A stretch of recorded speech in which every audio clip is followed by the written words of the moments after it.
ಮತಗಳಾಗಿದೆ ಅಂತೇಳಿ ಲಕ್ಷಗಳು ಆರೋಪ ಮಾಡಿದ್ದಾರೆ. ಒಂದೂವರೆ ಲಕ್ಷ 4 ಕ್ಷೇತ್ರಗಳಲ್ಲಿ ಮಡಿಕೇರಿ 2, ಮೈಸೂರಿನ ಚಾಮರಾಜ ಮತ್ತು ಕೆಆರ್ನಲ್ಲಿ.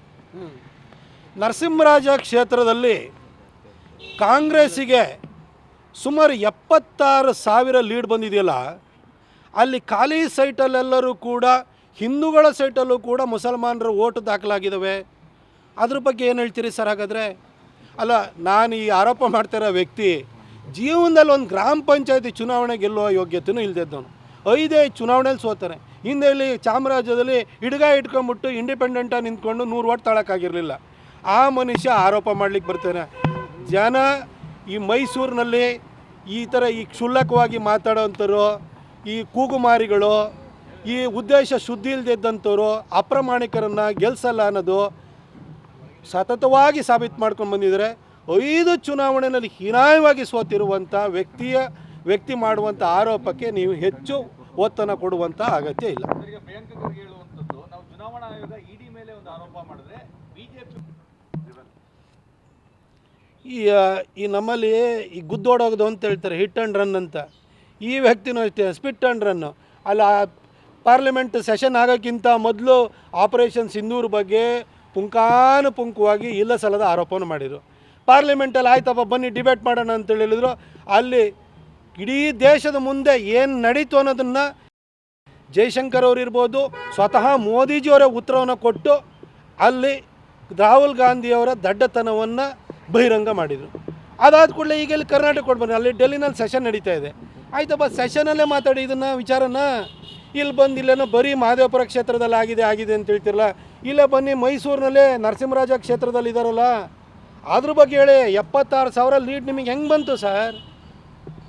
ಇಡೀ ಯಾವ ಒಂದೇ ಒಂದು ಕಡೆನೂ ಕೂಡ ಇಡೀ ಮೈಸೂರು ಜಿಲ್ಲೆನಲ್ಲಿ ಮೈಸೂರು ಮತ್ತು ಕೊಡಗು ಲೋಕಸಭಾ ಕ್ಷೇತ್ರದಲ್ಲಿ ವಿರಾಜಪೇಟೆಯಲ್ಲಿ ಕಾಂಗ್ರೆಸ್ಸಿಗೆ ಮೈನಸ್ಸು, ಮಡಿಕೇರಿಯಲ್ಲಿ ಮೈನಸ್ಸು, ಪಿರಿಯಾಪಟ್ಟಣದಲ್ಲಿ ಒಂದು ಸಣ್ಣ ಅಂತರ ಅಷ್ಟೇ, ಹುಣಸೂರಲ್ಲಿ ಮೈನಸ್ಸು, ಚಾಮುಂಡೇಶ್ವರಿಲಿ ಮೈನಸ್ಸು, ಕೃಷ್ಣರಾಜದಲ್ಲಿ ಮೈನಸ್ಸು, ಚಾಮರಾಜದಲ್ಲಿ ಮೈನಸ್ಸು. ಆದರೂ ನರಸಿಂಹರಾಜ್ಯದಲ್ಲಿ ಒಂದೇ ಸರಿ 76,000 ಲೀಡ್ ಬರುತ್ತೆ. ಹೆಂಗೆ ಸರ್ ಈ ಮ್ಯಾಜಿಕ್ಕು? ಅದನ್ನು ಹೇಳಿ ಸರ್ ಫಸ್ಟು ರಾಹುಲ್ ಗಾಂಧಿ ಅವರೇ. ಸರ್, ಲಕ್ಷ್ಮಣ ನಿಮ್ಮ ವೈಯಕ್ತಿಕ ವಿಚಾರ ಬಗ್ಗೆ ಮಾತನಾಡಿದ್ದಾರೆ. ಈ ಮೈಸೂರಿನಲ್ಲಿರುವಂತಹ ಕಾಂಗ್ರೆಸ್ಸಿನ ಮುಟ್ಟಾಳ ವಕ್ತಾರ, ಈ ಹಿಂದೆ ಮಹಿಳಾ ಕಾಂಗ್ರೆಸ್ಸಿನ ಅಧ್ಯಕ್ಷೆ ಆಗಿದ್ದಂಥ ಪುಷ್ಪಾ ಅಮರನಾಥ್, ಇಲ್ಲೇ ಮೈಸೂರಿನಲ್ಲೊಬ್ಬ ಪುಸ್ತಕ ಬರೀತೀನಿ ಅಂತೇಳಿ ನನ್ನ ವಿರುದ್ಧ ಅಪಪ್ರಚಾರ ಮಾಡಿದಾನೆ ಅವನು. ಹಾಗೆ ಆ ಚಿಕ್ಕಬಳ್ಳಾಪುರದಲ್ಲಿ ಒಬ್ಬ ಕೂಗುಮಾರಿದ್ದಾನೆ ಅವನು. ಈ 4 ಜನರ ವಿರುದ್ಧನೂ ಕೂಡ ಕೋರ್ಟಿಗೆ ಹೋಗಿ ಪ್ರೈವೇಟ್ ಕಂಪ್ಲೇಂಟ್ ರಿಜಿಸ್ಟರ್ ಮಾಡಿ 2023ರಿಂದಲೂ ಕೂಡ ಪ್ರಕರಣ ನಡೀತಾ ಇದೆ. ನನ್ನ ವಿರುದ್ಧ ಈ ಮೈಸೂರಿನಲ್ಲಿರುವಂತಹ ಕಾಂಗ್ರೆಸ್ಸಿನ ಮುಟ್ಟಾಳ ವಕ್ತಾರ ನನ್ನ ಬಗ್ಗೆ ಮಾತಾಡೋಂಗಿಲ್ಲ ಅಂತ ಹೈಕೋರ್ಟು ಡೈರೆಕ್ಷನ್ ಇದೆ. ಸೋಮವಾರ ಕಂಟೆಂಪ್ಟ್ ಆಫ್ ಕೋರ್ಟಿಗೆ ನಾನು ಮೂವ್ ಮಾಡ್ತಾಯಿದ್ದೀನಿ. ಹೈಕೋರ್ಟು ಯಾಕೆಂತ ನನ್ನ ಬಗ್ಗೆ ಮಾತಾಡಬಾರ್ದು, ಏನು ಸ್ಲ್ಯಾಂಡರಸ್ ಆಗಿ ಮಾತಾಡಬಾರ್ದು ಅಂತೇಳಿ ಡೈರೆಕ್ಷನ್ ಕೊಡುತ್ತೆ. ಹೈಕೋರ್ಟಲ್ಲಿ ಎಲ್ಲದನ್ನು ಪರಿಶೀಲನೆ ಮಾಡೇ ಕೊಡಬೇಕು ತಾನೇ. ಕೋರ್ಟಲ್ಲಿ ನಾನು PCR ಮಾಡಿದ್ದೀನಿ, ಟ್ರಯಲ್ ಸ್ಟಾರ್ಟ್ ಆಗಿದೆಯಲ್ವಾ. ಇವ್ರ ಹತ್ರ ಏನಾದ್ರು ಇದೆಯಲ್ವಾ, ಹೋಗಿ ಕೊಡಿ ನೀವಲ್ಲಿ. ಕೋರ್ಟು ಸ್ಟೇ ಕೊಡೋದು ಒಂದು ಮಾಧ್ಯಮಗಳಿಗೆ ಹೇಳಲಿಕ್ಕೆ ಬಯಸ್ತೇನೆ. ಕೋರ್ಟು ಇಂಜಂಕ್ಷನ್ ಅಂತ ಕೊಟ್ಟರೆ ನಿಮ್ಮ ಹತ್ರ ಸುಳ್ಳಾಗಿ ಆರೋಪವನ್ನು ಮಾಡಬಾರ್ದು. ಆದರೆ ಸಾಕ್ಷ್ಯಗಳಿತ್ತು ಅಂತಂದರೆ ನೀವು ಕೋರ್ಟ್ ಮುಂದೆ ಸಬ್ಮಿಟ್ ಮಾಡ್ಬೋದು. ಮಾಧ್ಯಮಗಳು ಕೂಡ ದಾಖಲೆ ಇತ್ತು ಅಂತಂದರೆ ನೀವು ಪ್ರಕಟ ಮಾಡೋದಕ್ಕೆ ಇಂಜಂಕ್ಷನ್ ಇದ್ರೂ ಕೂಡ ಅಭ್ಯಂತರ ಇಲ್ಲ. ಈ ಸ್ಥಾಯಿಯು ಕೂಡ ಪ್ರತಿನಿತ್ಯನೂ ನನ್ನ ಮೇಲೆ ತರಾವರಿ ಆರೋಪನ ಮಾಡ್ತಾರೆ ಹೊರತು ಸಾಕ್ಷ್ಯ ಯಾಕೆ ಹೇಳಲ್ಲ? ಮೀಡಿಯಾದವ್ರಿಗೆ ಕೊಡೋಕೆ ಹೇಳಿ ಸಾಕ್ಷ್ಯನ. ಜೋಬಲ್ಲಿ ಜೋಬಲ್ಲಿ ಸಾಕ್ಷ್ಯ ಇಟ್ಕೊಂಡ್ರೆ ಅಂದರೆ ಅವ್ರ ಮನೆ ಮಂದಿದು ಏನಾರು ಇದೆಯಾ ಅದರೊಳಗಡೆ? ಹಾಂ, ಹೊರಗಡೆ ಯಾಕೆ ಹೇಳ್ತಿಲ್ಲ? ಅಂಜಿಕೆ ಯಾಕೆ? ನಿಮ್ಮ ಮನೆ ಮಂದಿದು ಯಾರ್ದಾರು ಇತ್ತು ಅಂದರೆ ನೀವು ಹಂಚಬೇಕು. ಅಯ್ಯೋ ನಮ್ಮ ಮನೆಯವ್ರದ್ದೇ ಮರ್ಯಾದೆ ಹೋಗುತ್ತೆ ಅಂತೇಳಿ ಇಟ್ಕೊಂಡು ಆಮೇಲೆ ಕೊಡಪ್ಪ, ಕೋರ್ಟಿಗೆ ಕೊಡು. ಅಲ್ಲಿ ಹೋಗ್ಬಿಟ್ಟು ಕೋರ್ಟಲ್ಲಿ ನಿಮಗೆ ನೋಟಿಸ್ ಮೇಲೆ ನೋಟಿಸ್ ಇಶ್ಯೂ ಮಾಡಿದ್ರು ಹೋಗ್ದಲ್ಲ, ಕೊನೆಗೆ ನೀವಿಬ್ಬರೂ ಪುಷ್ಪಾ ಅಮರನಾಥ್ ನೀವು ಇಬ್ಬರೂ ಹೋಗ್ಬಿಟ್ಟು ಬೇಲ್ ತೊಗೊಂಬಂದಿದ್ರಲ್ಲ ಹಾಜರಾಗ್ದಲೆ. ಈಗ ಟ್ರಯಲಿಗೆ ಬಂದಿದ್ದಲ್ಲ, ಹೋಗಿ ಕೋರ್ಟಿಗೆ ಕೊಡಿ. ಕಿಸಲ್ಲಿ ಇಟ್ಕೊಂಡಿರೋದು ಯಾಕೆ ಮೀಡಿಯಾದವ್ರಿಗೆ ಕೊಡಿ? ಸುಮ್ಮನೆ ಪ್ರತಿನಿತ್ಯ ಮಾತಾಡ್ತಾರೆ. ನಾನು ಮಾಧ್ಯಮ ಮಿತ್ರಲ್ಲೂ ಒಂದು ಕೇಳ್ತೀನಿ, 5 ಚುನಾವಣೆ ರೀ, 5 ಚುನಾವಣೆಯಲ್ಲಿ ಮೈಸೂರು ಜನ ಸೋಲಿಸಿದ್ದಾರೆ ಆ ಮುಟ್ಟಾಳನ್ನು.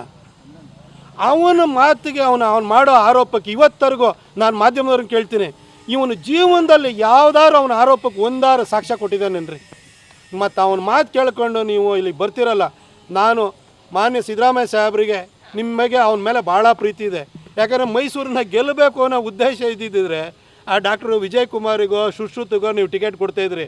ಇಲ್ಲಿ ನೀವು ಇವನ್ನ ಕೂಗುಮಾರಿಗೆ ಮುಟ್ಟಾಳಂಗೆ ನೀವು ಟಿಕೆಟ್ ಕೊಟ್ರಿ ಅಂತಂದರೆ ಸೋಲಕ್ಕೋಸ್ಕರನೇ ಕೊಟ್ರಿ. ಯಾಕೆಂದರೆ 4 ಚುನಾವಣೆಯಲ್ಲಿ ಸೋಚಿರೋನು 5ನೇ ಚುನಾವಣೆಯಲ್ಲಿ ಜನ ಗೆಲ್ಲಿಸ್ತಾರೇನ್ರಿ? ಅವನಿಗೆ ಕೊಟ್ರಿ ಸರ್. ಕನಿಷ್ಠ ಅವನು ಯಾದವಗಿರಿನಲ್ಲೇ ವಾಸ ಮಾಡ್ತಾನೆ, ಅಲ್ಲಿ ಒಂದು ಕಾರ್ಪೊರೇಷನ್ ಟಿಕೆಟ್ ಕೊಡಿ ಸರ್. ಬೇಗ ಕಾರ್ಪೊರೇಷನ್ ಚುನಾವಣೆನ ನೀವು ಘೋಷಣೆ ಮಾಡಿ ಅವನಿಗೆ ಕಾರ್ಪೊರೇಷನ್ ಟಿಕೆಟ್ ಕೊಡಿ. ಇಲ್ಲ ಗ್ರಾಮ ಪಂಚಾಯತಿ ಚುನಾವಣೆ ಘೋಷಣೆ ಆಗಿದೆ, ಅಲ್ಲಾದರೂ ಕೊಡಿ ಅವನಿಗೆ. ಅದರಲ್ಲೂ ಸೋತಾಗ್ತಾನೆ ಅವನು. ಅವನಿಗೆ ಮೈಸೂರು ಜನ 3 ಕಾಸಿನ ಬೆಲೆನೂ ಕೊಡಲ್ಲ. ನಾನು ಮಾಧ್ಯಮ ಮಿತ್ರರಲ್ಲೂ ಕೇಳ್ಕೊಳ್ಳೋದು ಇಷ್ಟೇ, ದಯವಿಟ್ಟು ಇನ್ನು ಮುಂದೆ ಅವನ ಆರೋಪನ ನೀವು ಕೇಳಿಸ್ಕೋಬೇಡಿ, ಅವನ ಆರೋಪಕ್ಕೆ ನನ್ನ ಹತ್ರ ಪ್ರತಿಕ್ರಿಯೆನೂ ಕೇಳಬೇಡಿ. ಇಂಥ ವ್ಯಕ್ತಿಗಳ ಬಗ್ಗೆ ನನಗೆ ಪ್ರತಿಕ್ರಿಯೆ ಕೇಳೋಕ್ಕೆ ಬಂದರೆ ನನಗೂ ಒಂಥರ ನೀವು ಮಾಧ್ಯಮದವರ ಇಷ್ಟು ಆರೋಪ ಮಾಡಿದ್ರೆ ಒಂದಕ್ಕೂ ಸಾಕ್ಷ್ಯಾಧಾರ ಕೊಡದೇ ಇದ್ದವನು ವ್ಯಕ್ತಿದು ನೀವು ಪ್ರತಿಕ್ರಿಯೆ ಕೇಳಕ್ಕೆ ಬರ್ತಿದ್ದಿಲ್ಲ ಅಂದರೆ ನಿಮ್ಮ ಬಗ್ಗೆ ನನಗೂ ಕೂಡ ಬೇಸರ ಆಗುತ್ತೆ. ದಯವಿಟ್ಟು ಇನ್ನೊಂದ್ಸರಿ ಅವನ ಬಗ್ಗೆ ಕೇಳಕ್ಕೆ ಹೋಗ್ಬೇಡಿ. ಮತ್ತೊಬ್ಬ ವಕ್ತಾರರು ಸಮುದಾಯದ ವಿರುದ್ಧ ಮಾತನಾಡಿರುವಂಥದ್ದು ಇನ್ನೂ ಕಾಂಗ್ರೆಸ್ ಅವರು ಯಾವುದೇ ಕ್ರಮಗಳನ್ನು ನೋಡಿ, ಅದು ಒಕ್ಕಲಿಗ ಸಮುದಾಯ ಇರ್ಬೋದು, ವೀರಶೈವ ಸಮುದಾಯ ಇರ್ಬೋದು, ಕುರುಬರು ಇರ್ಬೋದು, ವಿಶ್ವಕರ್ಮರು ಇರ್ಬೋದು, ಗಾಣಿಗರು ಇರ್ಬೋದು, ಕುಂಬಾರ ಇರ್ಬೋದು, SC ಜನಾಂಗದವರು ಇರ್ಬೋದು, ST ಜನಾಂಗದವರು ಇರ್ಬೋದು. ಈ ದೇಶದ ಬೆಳವಣಿಗೆ ಅಭಿವೃದ್ಧಿಯಲ್ಲಿ ಪ್ರತಿಯೊಬ್ಬರೂ ಕೂಡ ಕಾಂಟ್ರಿಬ್ಯೂಟ್ ಮಾಡಿದ್ದಾರೆ. ವೈಯಕ್ತಿಕವಾಗಿ ನನಗೂ ಇನ್ನೊಬ್ರಿಗೆ ಯಾರಿಗೋ ಜಗಳ ಇತ್ತು ಅಂತ ತಿಳ್ಕೊಳ್ಳಿ, ವೈಯಕ್ತಿಕವಾಗಿ ಬೈದಾಡ್ಕೊಳ್ಳೋಣ, ಸಮುದಾಯವನ್ನು ಎಳೆತರುವಂಥ ಅಗತ್ಯ ಇಲ್ಲ. ಆ ಕಾಂಗ್ರೆಸ್ಸಿನ ವಕ್ತಾರ ಹಿಂದೆ ಬೋವಿ ಅಭಿವೃದ್ಧಿ ನಿಗಮದ ಅಧ್ಯಕ್ಷನೂ ಆಗಿದ್ದಂತಹ ಸೀತಾರಾಮು ಇಡೀ ಒಕ್ಕಲಿಗ ಸಮುದಾಯದ ಬಗ್ಗೆ ಅವಹೇಳನಕಾರಿಯಾಗಿ ಮಾತನಾಡಿದ್ರು ಕೂಡ ಇವತ್ತು ಈ ಕ್ಷಣದವರೆಗೂ ಕೂಡ ಕಾಂಗ್ರೆಸ್ನವರು ಕ್ರಮ ಕೈಗೊಳ್ಳಿಲ್ಲ ಅಂತಂದರೆ ಈ ಕಾಂಗ್ರೆಸ್ಸಿಗೇನು ಒಕ್ಕಲಿಗರನ್ನ ಬೈಲಿ ಅಂತಲೇ ಇಂಥ ವಕ್ತಾರಗಳನ್ನ ಇಟ್ಕೊಂಡಿದ್ದೀರಾ? ಅಥವಾ ಸಮುದಾಯದ ಮೇಲೆ ನೀವು ಸಿದ್ದರಾಮಯ್ಯನವರು ನೀವು ದ್ವೇಷ ಸಾಧಿಸ್ತಿದ್ದೀರಾ?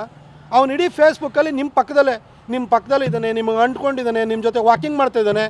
ಇವನ್ನೆಲ್ಲನೂ ನೀವು ಹತ್ತಿರದಲ್ಲೇ ಇಟ್ಕೊಂಡಿದ್ದೀರಿ. ಅವನ ಕೈಲಿ ಬಯಸ್ತಾ ಇರೋದು ನೀವೇನ ಸರ್? ಹಾಗಾದರೆ ಮಗನ್ನ ಮಾದೇವಪ್ಪನವ್ರನ್ನ ಬಿಟ್ಟುಬಿಟ್ಟು ನಾಲ್ವಡಿ ಕೃಷ್ಣರಾಜ ಒಡೆಯರವರಿಗೆ ಅಗೌರವ ತರುವಂಥ ಮಾತುಗಳನ್ನ ಆಡಿಸ್ತೀರಿ. ಈ ಸೀತಾರಾಮನ್ ಬಿಟ್ಟುಬಿಟ್ಟು ಒಕ್ಕಲಿಗ ಸಮುದಾಯಕ್ಕೆ ವಿರುದ್ಧವಾಗಿ ನೀವು ಮಾತಾಡಿಸ್ತೀರಿ. ಏನು ಸರ್ ನಿಮ್ಮ ಉದ್ದೇಶ? ಜಗಳ ಮಾಡ್ಕೊತೀರಿ.